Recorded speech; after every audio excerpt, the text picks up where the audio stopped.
안녕하십니까. 오늘은 수성구 아파트 중에서 일부 마피가 1억 2천까지 나왔는데 마피 1억 2천에 대해서도 한번 생각해보고 수성삼가 대형이 팔린다는 의미에 대해서도 한번 짚어보도록 하고, 그러면 지금 수성구 아파트 매수를 해야 되나 말아야 되나 뭐 이런 주제에 대해서도 한번 이야기해 보도록 하겠습니다.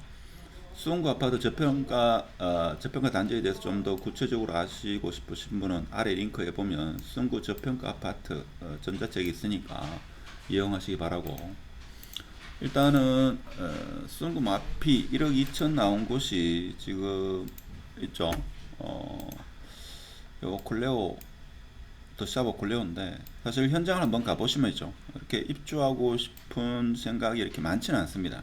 왜 그런가 하면 골목이 있죠. 여기 시장이 있는데 골목을 한번 들어가 보시면 상당히 힘들죠. 자, 그렇고 여기 보면 마피가 뭐 1억 2천 이렇게 나와 있는데, 실제 마피가 나와 있긴 하지만 제가 볼 때는 거래가 되려고 하면 수성지 아이런해가 지금 가격이 6억 중반 뭐 이렇게 되죠. 저층은 6억 후반 이렇게 나와 있는데, 위치로 보나 뭐로 보나이죠. 이것보다 훨씬 못하기 때문에 한 6억 중반대까지 떨어져야 되지 않나. 그래서 수성구가 상승하는 시기가 와야지만 미분양이 다 소진되고, 그렇게 해야지만 제가 볼 때는 여기가 거래가 되지 않겠나. 물론 이 일대에 재개발 계획이 있습니다만은 그것이 완성되려고 하면 적어도 앞으로 3, 4년, 5년 정도의 시간이 걸리기 때문에 쉽지가 않죠. 자, 그런 상황. 자, 그런데 최근에 거래된 대구의 대형 평수 중에서 두산 이브라인지, 수성 삼가, 롯데캐슬, 수성 코롱 하늘채, 자, 대형 아파트가 팔리기 시작했다는 겁니다.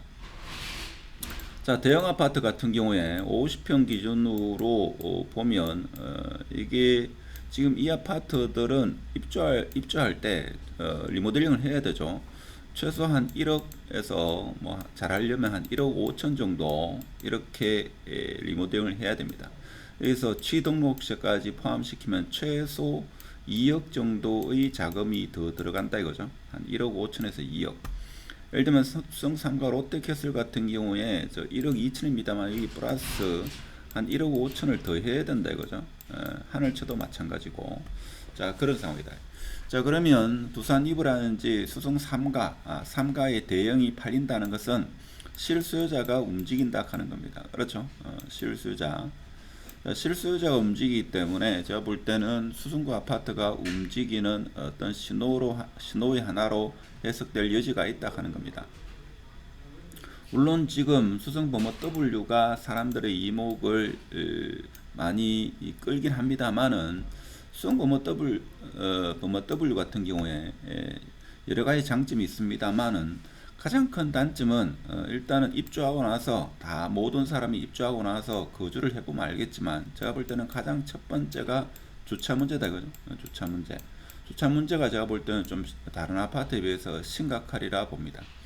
하여튼 자, 그렇다 보니까 지금 수성범어 W 신축에 대한 선호도가 상당히 강한데, 자, 대형을 이렇게 많은 사람들이 매수한다는 것은 수성구의 대형 가격이 저평가되었다, 가격이 착하다는 이런 인식으로 인해 가지고 투자로 들어오기보다는 실거주로 들어온다 이거죠.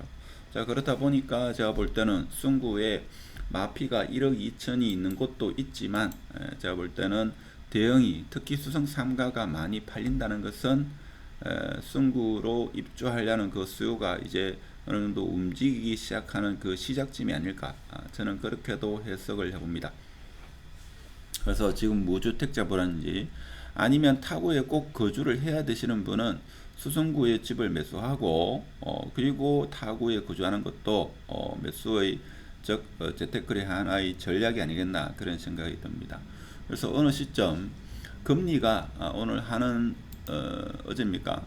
오늘이죠. 하는 총재가 기준금리를 지금 3.5% 9회 연속입니다. 그래서 지금 금리가 최고점에 가다가 지금 9회 연속 지금 3.5%를 유지하고 있다 이거죠. 자, 이러면 여기서 더 올라갈 가능성보다는 금리가 내려갈 가능성이 크다 이거죠. 자, 이렇게 되면 금리가 내려오는 이 시점과 수성구 입주 물량이 이제 줄어드는 시점이 만일에 교차를 한다. 교집합이 형성되는 시점이 이제 수성구 아파트가 눈에 띄게 반등하는 모습을 보는 그 시기가 되지 않겠는가. 그 시기는 아무리 늦더라도 올해 하반기가 될 수 있다 하는 게 대체적인 시각이죠. 물론 좀 더 부정적으로 생각하시는 분은 입주 물량이 밀려가지고 뭐 내년 혹은 후내년 25년, 26년을 생각하는 분도 계십니다만은 저는 그렇게까지 오랜 시간이 걸릴 거라고는 생각하지 않습니다.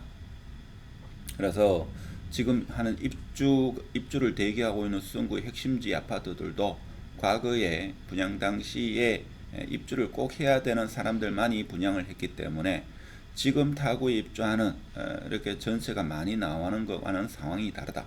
그래서 이제 앞으로 수성범어 W를 빼고 입주한 아파트들은 수성구 아파트에 큰 영향을 미치지 못한다 하는 겁니다. 범어 아이파크 같은 경우에도 일반 분양은 많지가 않죠. 아주 극소수로 알고 있습니다. 그래서 핵심지에 앞으로 입주한 아파트는 아주 극소수다. 그래서 금리가 인하되는 시점과 수성구 아파트 입주 물량이 감소하는 그 시점이 맞물리면 우리가 생각하는 우리가 대중이 생각하는 그런 상황과는 좀 다르게 펼쳐진다 하는 겁니다. 항상 대중이 부자가 되지 못하는 이유가 대중의 생각과는 다르게 아파트 시장이 움직이고 부동산 시장이 움직이기 때문에 대중이 돈을 벌지 못한다 하는 겁니다. 그래서 부자는 일부의 사람만 부자가 될 수 있다는 그런 전통적인 부동산 격언을 비춰볼 때 제가 볼 때는 수성구는 지금 움직이지 않나. 그 근거는 수성 3가 그리고 제니스의 아파트들이 팔리고 있다 하는 게 근거라 이렇게 생각해 볼 수도 있다 하는 겁니다. 투자에는 크게 참고하지 마시고 개인의 의견이다 이렇게 받아주시면 감사하겠습니다. 영상이 좋았다면 구독 부탁드리고 마치도록 하겠습니다. 감사합니다.